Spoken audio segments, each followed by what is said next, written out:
नमस्कार मित्रांनो, तुमच्या सगळ्यांचं मराठी गुंजन व्हॉइस या चॅनेलवर खूप स्वागत आहे. आज आपण मन हे बावरे या कथा मालिकेचा 19वा भाग बघणार आहोत. रायाच्या मनात नुसती खळबळ माजली होती.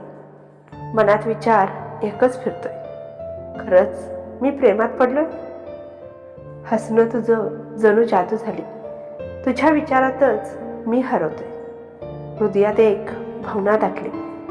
तुझ्या आठवणींनी मन भरून गेलं. कधी कधी विचारतो स्वतःला, खरंच मी प्रेमात पडलोय का? तुझ्या आठवणींनी जुळलं आहे स्वप्न. तुझ्या स्मितातून उमललं आहे फूल. विचारत आहे स्वतःला वारंवार, खरंच मी प्रेमात पडलोय का? तुझ्या नजरेत सापडला आहे क्षण. तुझ्या प्रेमात गुंतलं आहे मन. तुझ्या सहवासाने वाटतंय की खरंच मी प्रेमात पडलोय का? प्रत्येक क्षणात तुझाच विचार. तुझ्या हसण्यात आहे माझा संसार. या भावनांना शब्दात पकडताना विचारतो स्वतःला, खरंच मी प्रेमात पडलोय का? मी आणि मंजिरीच्या प्रेमात पडलोय? कितीतरी वेळा स्वतःला प्रश्न विचारत होता राया. मी जर मंजिरीवर प्रेम करू लागलो आहे तर मला कसं नाही समजलं? या विचारानेच रायाच्या मनात मोरपीस फिरत होतं.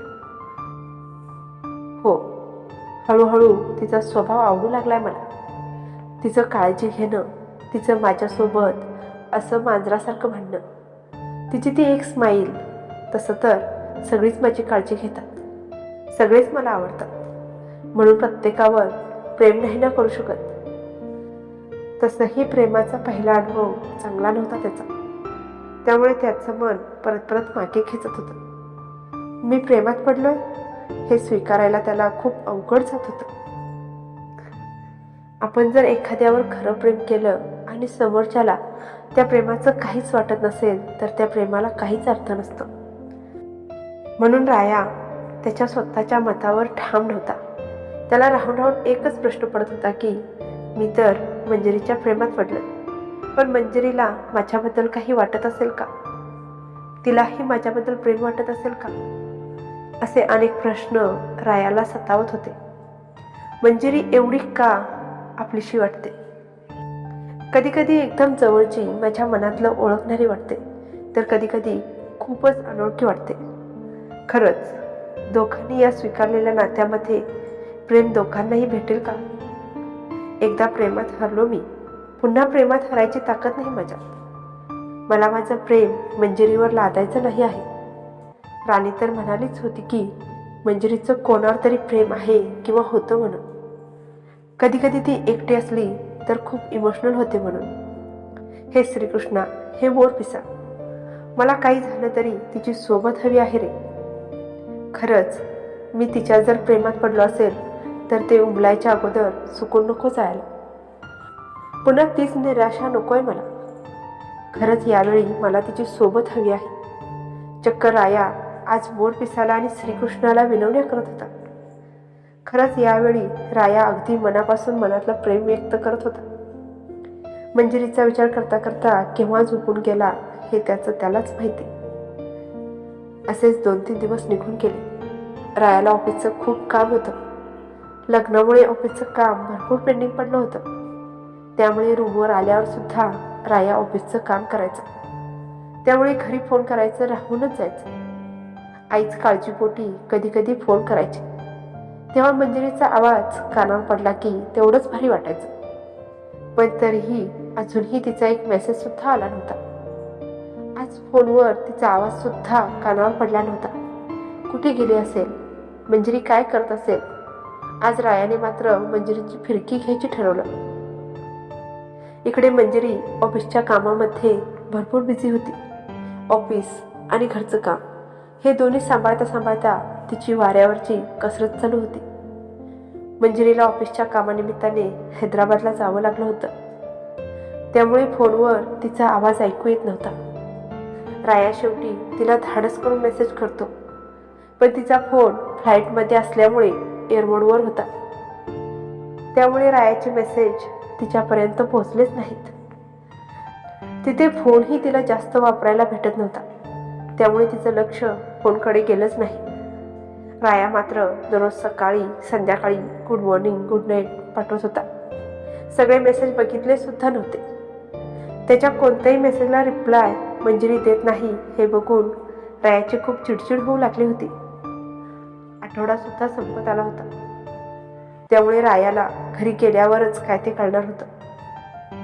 रायाला लग्नाअगोदर आठवड्यानंतर घरी जायला खूप नको वाटायचं. पण आता मात्र त्याला केव्हा घरी जातो असं झालं होतं. मंजिरीची ओढ त्याला साथ घालत होती. खरंच तिच्याशी त्याचं एकदा सुद्धा बोलणं झालं नव्हतं. त्यामुळे त्याची वाढलेली बेचैनी त्याच्या मित्राच्या नजरेतून सुटली नव्हती.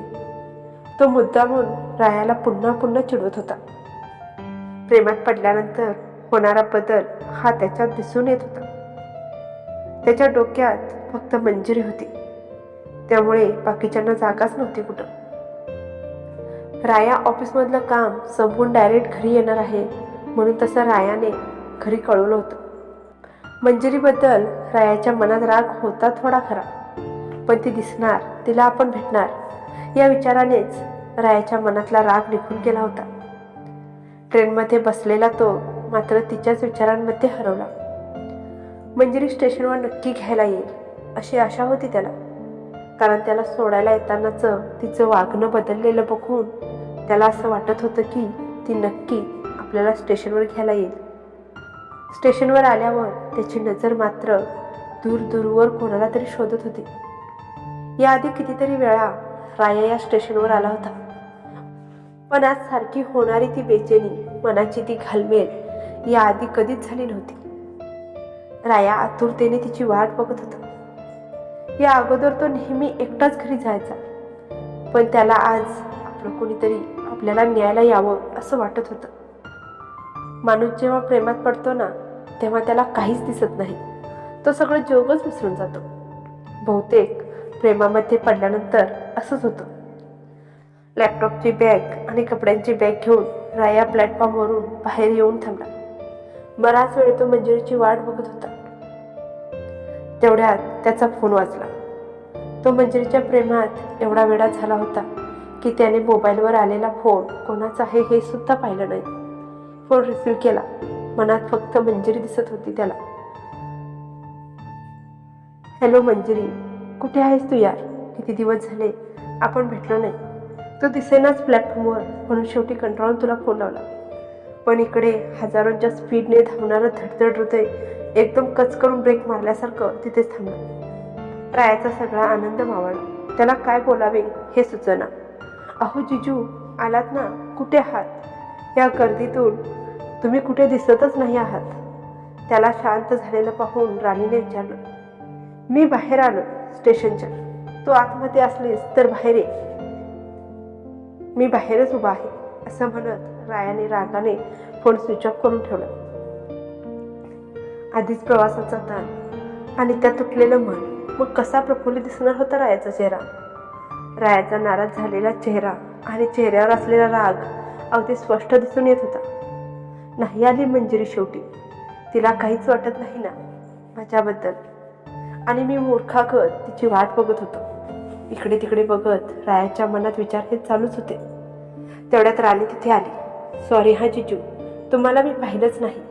मी अगदी वेळेवर प्लॅटफॉर्मवर आले होते, पण तेवढ्यात नेमकी मला एक फ्रेंड भेटली. तिच्याशी गप्पा मारायच्या नादात मी पाहिलंच नाही. राणी पार्किंगमध्ये लावलेली गाडी काढत बोलली. संध्याकाळचे 7 वाजून गेले होते. बराच उशीर झाला होता. त्यामुळे लवकर घरी जावं एवढाच विचार रायाच्या डोक्यात चालू होता. मंजिरी तर डोक्यातून जाणार नव्हतीच. खूप दुखावला होता राया. अपेक्षाभंग झाला होता त्याचा. गाडीमध्ये राणीची एकटीचीच बडबड चालू होती. राणी मनसोक्त गप्पा मारत होती. राया फक्त तिच्या प्रत्येक गोष्टीला हो ना असंच उत्तर देत होता. घर आलं तरी रायाचं चित्त थाऱ्यावर नव्हतं. कितीदा त्याला वाटलं की मंजिरी विषयी राणीला विचारावं. मंजिरी घरी आहे की नाही हे सुद्धा त्याला माहीत नव्हतं. गाडी थांबली तसा राया भानावर आला. दारामध्ये बाबा वाट बघत थांबले होते. रायाला बघून खूप खुश झाले होते बाबा. प्रवास कसा झाला? राणी वेळेवर तुला न्यायला पोचली का नीट? असे विचारत बाबा आतमध्ये आले. आई फोनवर कोणाशी तरी बोलत होती. हो हो, पोचला घरी. तू पण लवकर घरी ये. हे शब्द कानावर पडताच रायाच्या चेहऱ्यावर स्माईल आली. नक्कीच मंजिरी असेल असा विचार रायाच्या मनात आला. थांब जरा, 1 मिनिट हा, रायालाच फोन देते असं म्हणत आईने रायाला फोन घ्यायला खुणावलं. मंजिरी कोण आहे विचारत होती. तोपर्यंत आईने रायाकडे फोन दिला. तिकडे मंजिरीची खूप महत्त्वाची मीटिंग होती, त्यामुळे तिची घाई सुरू होती. अहो आई, खूप महत्त्वाची मीटिंग आहे. ते काम झालं की निघणार आहे, तोपर्यंत नाही यायला भेटणार. अहो आई, तुमचा आवाज ऐकायला येत नाही. तुम्ही ऐकताय ना? बरं ठीक आहे, मला खूप वेळ होतोय असं म्हणत मंजिरीने फोन ठेवला. किती दिवसांनी तिचा आवाज ऐकत होता. ती काय बोलेल, कशी बोलेल, तिला माझ्याशी बोलायला आवडेल का, असे 1000 प्रश्न डोक्यात येऊन गेले होते फोन घेताना रायाच्या. पण तसं काहीच झालं नाही. फोन ठेवून फ्रेश होऊन येतो म्हणून सांगून राया त्याच्या रूममध्ये निघून गेला. त्याला आता भावना कंट्रोल होत नव्हत्या. असं का होतंय हे सुद्धा त्याला आता चांगलंच माहीत झालं होतं. प्रेमात पडल्यावर हे असंच होतं. जीव लावला कोणाला तरी तर हे असं होणारच. राया तर मंजिरीवर खूप मनापासून प्रेम करू लागला होता, पण मंजिरी त्याच्यावर कितपत प्रेम करेल हे काही माहीतच नव्हतं. मंजिरीशी बोलायची त्याची इच्छा अपुरीच राहिली होती. रूममध्ये आल्यावर त्याने स्वतःला आणि डोळ्यातल्या आसवांना बेडवर झोपून दिलं. इकडे मात्र मंजिरी काय झालं असेल याचा विचार करत होती. अरे यार, मी पुन्हा माती खाल्ली. तो रायाच होता. त्याच्यासाठी सगळं करावं वाटतंय, पण मी त्याच्याशी एक शब्द सुद्धा बोलले नाही. मंजिरीला या गोष्टीचं खूप वाईट वाटू लागलं होतं. तो काहीच बोलला नव्हता. याचा अर्थ त्याला माझ्याशी बोलायचं होतं का? कधी एकदा मंजिरीला घरी जाते असं झालं होतं, पण कामही शेवटच्या टप्प्यात आलं होतं. त्यामुळे असं अर्ध्यातही सोडून जाता येत नव्हतं. उद्या तरी जाते मी असं मनाशी पक्क करून मंजिरी मीटिंगला गेली. राया खूप दिवसांनी घरी आलाय म्हणून आईने त्याच्यासाठी खूप पदार्थ बनवले होते. आईने त्याला खाली बोलवून घेतलं. तेव्हा टेबलवरचे पदार्थ बघून रायाला भुकेची जाणीव झाली. किती माया, प्रेम होतं सगळ्यांच्या डोळ्यात माझ्यासाठी. तेच प्रेम मला तुझ्या डोळ्यात बघायचं आहे मंजिरी. पुन्हा एकदा साथ घातली रायाच्या मनाने मंजिरीला. तिच्याशिवाय त्याला काहीच गोड वाटत नव्हतं. आठवड्यापूर्वीचा राया आणि आताचा राया यामध्ये खूपच फरक पडला होता. आता तर फक्त रायाला प्रेमाची जाणीव झाली आहे. जेव्हा मंजिरीला सुद्धा याच प्रेमाची जाणीव होईल आणि दोघांच्या मधलं प्रेम परसणार, तेव्हा ते क्षण किती भारी असतील ना. हेच आपण बघणार आहोत पुढच्या भागांमध्ये. आजचा भाग तुम्हाला कसा वाटला हे कमेंट करून सांगायला विसरू नका. भेटूया पुढच्या भागांमध्ये मंजिरी आणि रायाची लव्ह स्टोरी घेऊन. तोपर्यंत धन्यवाद.